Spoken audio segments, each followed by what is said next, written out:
For me, I was wondering why did the developer create a getter method? Because from my understanding, a getter method, like I say, is something that you... Alright, thank you for clicking on this video, and today what I'm going to share with you is how to get the getter method correctly. As you might know, I am the cleanest coder in the whole world. Maybe not the whole world, but the whole Flutter universe.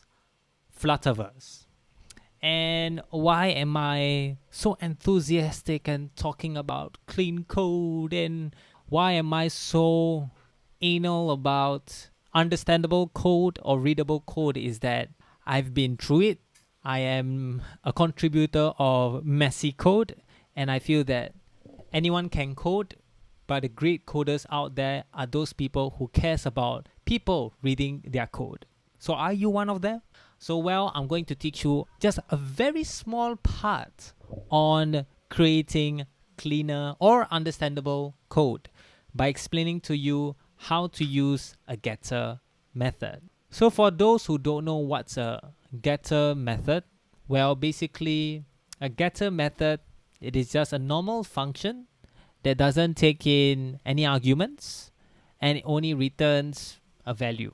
And a getter method simply inside this .pad, as you can see here, I created a very simple person object, and then it has just two properties, first and last name, and then I have a simple getter method that says full name, which returns me the first name plus a space in between the last name. So when I create my person, I call it first person, with my first name as last name as Happy and Horace, and then when I print out the getter method, I will get Happy Horace. That's simple, right? So from my understanding, maybe I'm wrong, maybe I am a dumb piece of shit, I think that using a getter method is only used outside this, we call it interface for other languages, but for Dart, a class itself. So outside the class, when you create an instance of an object, you use it over here. However, when I was creating my video on parallax effect on Flutter Web, then I realized that people actually use the getter method inside the class object. Am I wrong? I don't know, maybe. The first thing is I want to showcase is this Tavern Flutter app. So what Tavern Flutter app does is to search and subscribe to package updates using a mobile app. Okay, an interesting app itself. I have done a live stream of this with my friend JJ, and we went through a few files, maybe 2 or 3 files. And the thing is, overall the structure of the project, the code is quite okay, but there was something that we were discussing about. So I want you guys to focus on this getter method over here. In order for you to create a simple getter method is to have the type at the front, then the word get, and then the name of the getter method, and it returns something. So I call this the arrow function, but you can call this as a shorthand also. Alright, so you can also convert this into a block body where it just returns what this is. So inside over here, it's getting this widget.homeState is initial home state or show animation. So this value is getting from the widget itself, and show animation also is, I could say, a global variable. So let's check it out. So yes, it is a global variable inside the homeState class. At the same time, the widget.homeState is from the parameters that it has created under the home stateful widget. Okay, so for me, I was wondering why did the developer create a getter method? Because from my understanding, a getter method, like I say, is something that you use outside of the class because they want to get something from the instance of the object that they have created. So maybe I'm a dumb shit, I don't know.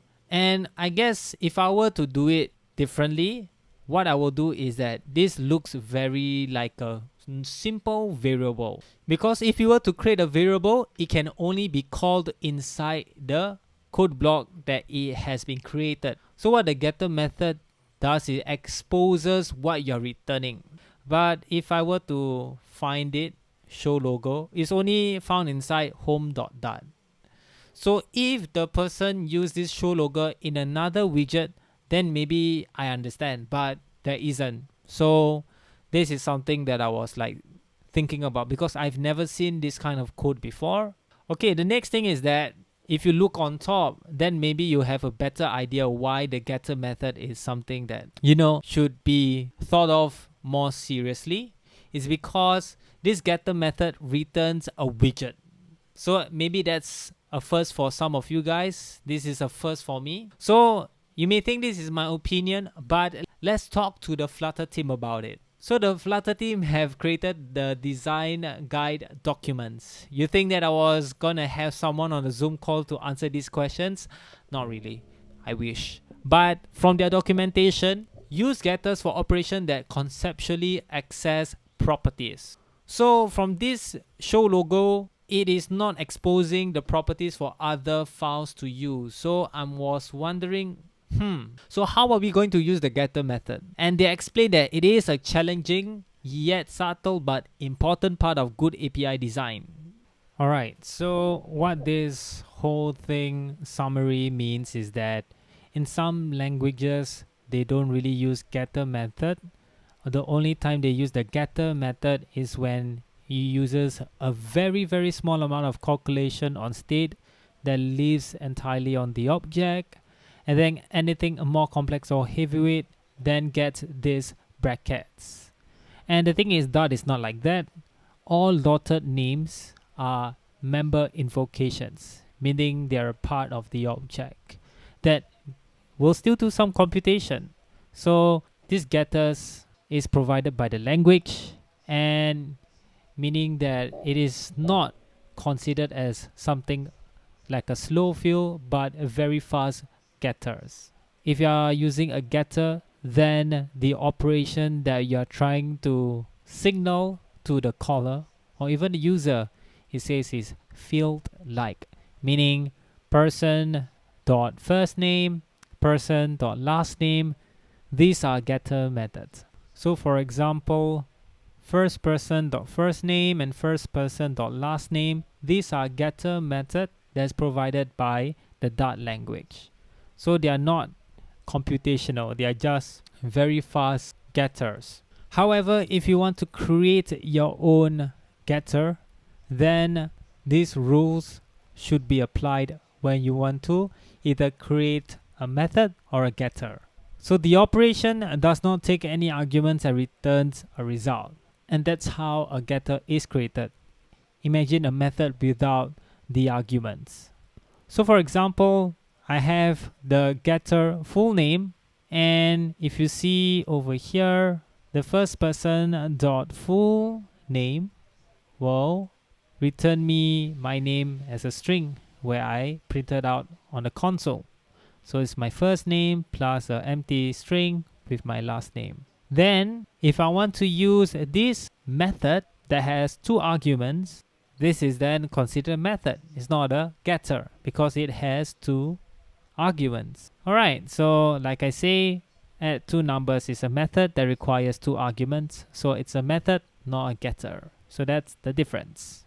The next thing is the caller cares mostly about the result. If you want the caller or the user to worry about how the operation produces its results more than they do the result being produced, then give the operation a verb name and describe the work and make it a method. So what do you mean by that? For example, inside the person class, I have a history name getter method. However, this history name takes a lot of computation, meaning it connects to the database and it's searching for my name and it says not found. So it's like, wow, that's a lot of things that I didn't know. So that means this should be instead a method. So you can just delete the get and put in the bracket. And at the same time, you want it to say search history name, and then you could use this as a function. And now you have changed the history name noun or a object name into a verb, which is an action word. So if you run this, now it makes more sense. So first person search history name, then you know that, oh, okay, connecting to database, searching Happy Harris, not found, that kind of thing. So that's what I mean by having the caller cares mostly about the result. But if it does a surprising amount of work, then I think you should change it into a verb or action word. And even though iterable base.length, or you could say list.length, it is doing significant calculation. But it is okay to do significant calculation, but not surprising ones. Because once you do a lot of work, then yes, you should make it into a method. So think of it as a method that requires that brackets in order for you to know that it's going to take a lot of surprising work. But if the result is something that should be focused on rather than the computation, for example, full name, then you can just put it as a getter. So it's very simple. Just first name plus a space in between the last name.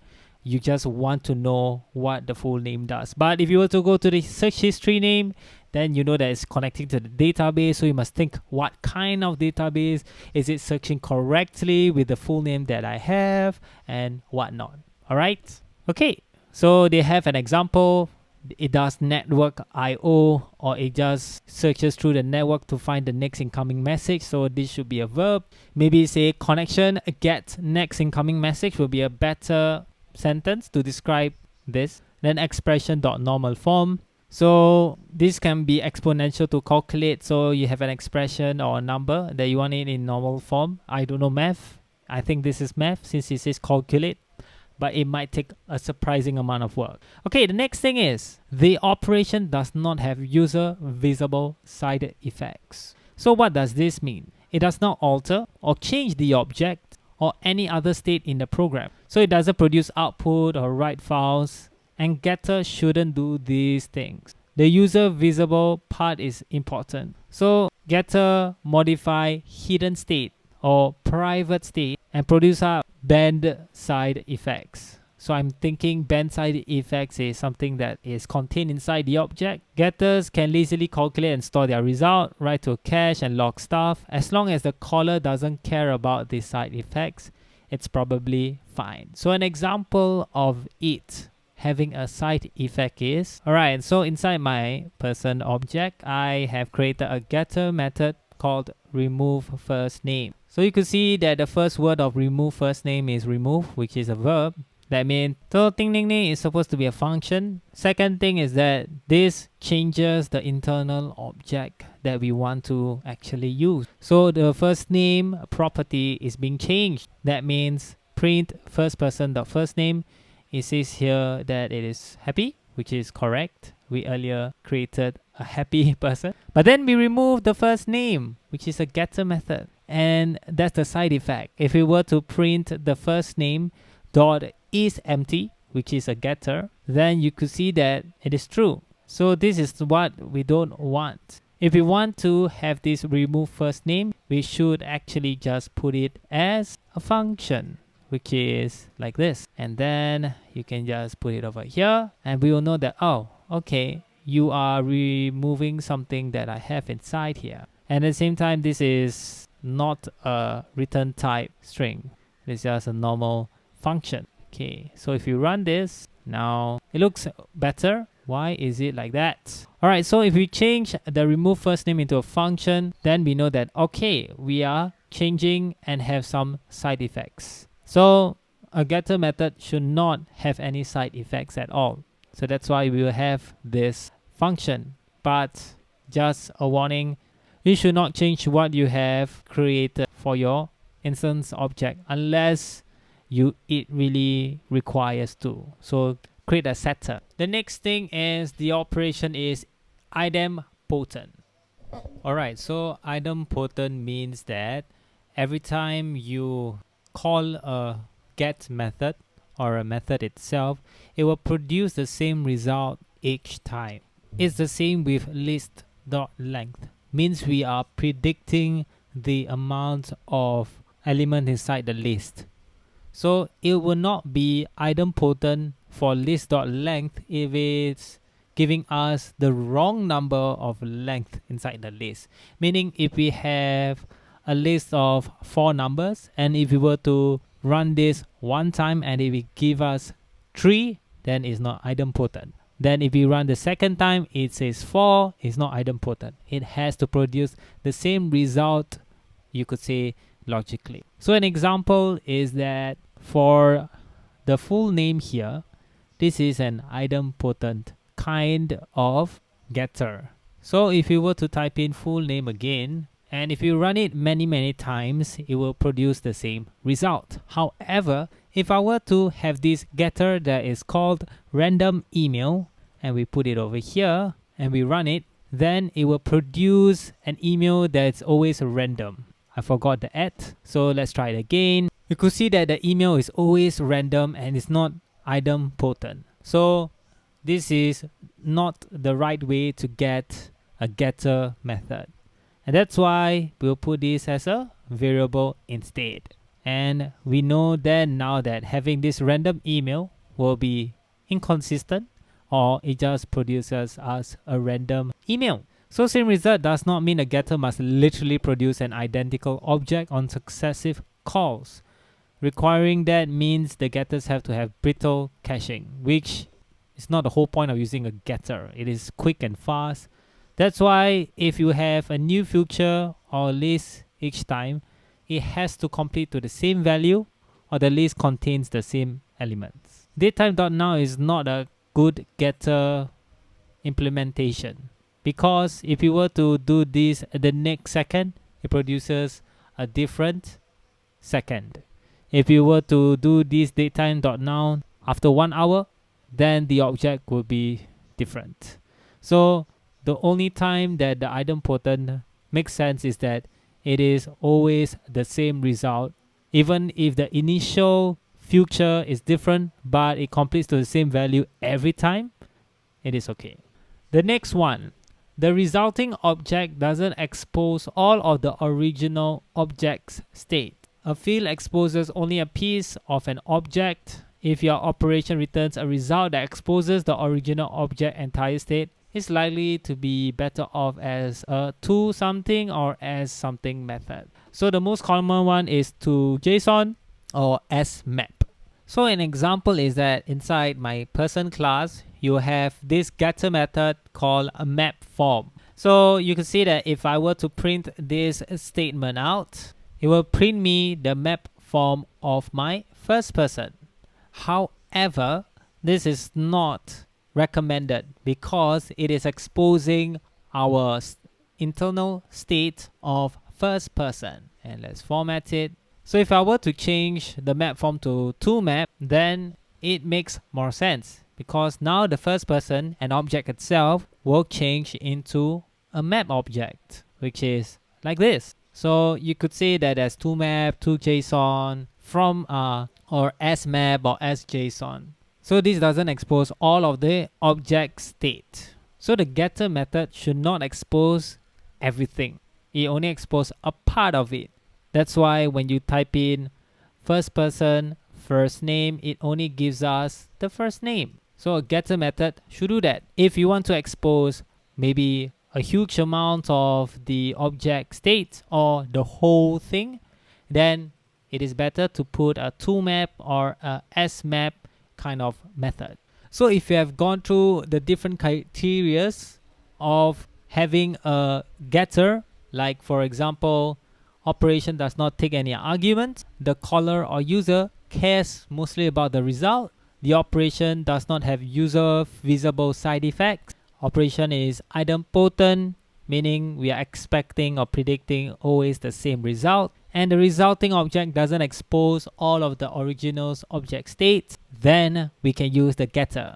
Even though it is quite a huge blunt or strict guideline, actually you can create many getters inside your object. So many operations just do some computation on some state, and most of those can and should be getters. Like an example, a rectangle.area. So that means you multiply the length and width, or collection is empty. Basically, you just see dot length and see how much it is. And that's why I feel that this is how you should create a getter method. Clean code always looks like it was written by someone who cares. So do you care?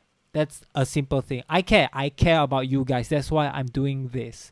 If you think I'm criticizing, then I'm sad to say that you probably have messy code. So that's about it. Thank you for listening on this video. If you like it, give it a thumbs up. And if you want more of this clean code kind of review, subscribe and comment down below what other clean code practices or design patterns you want me to go through.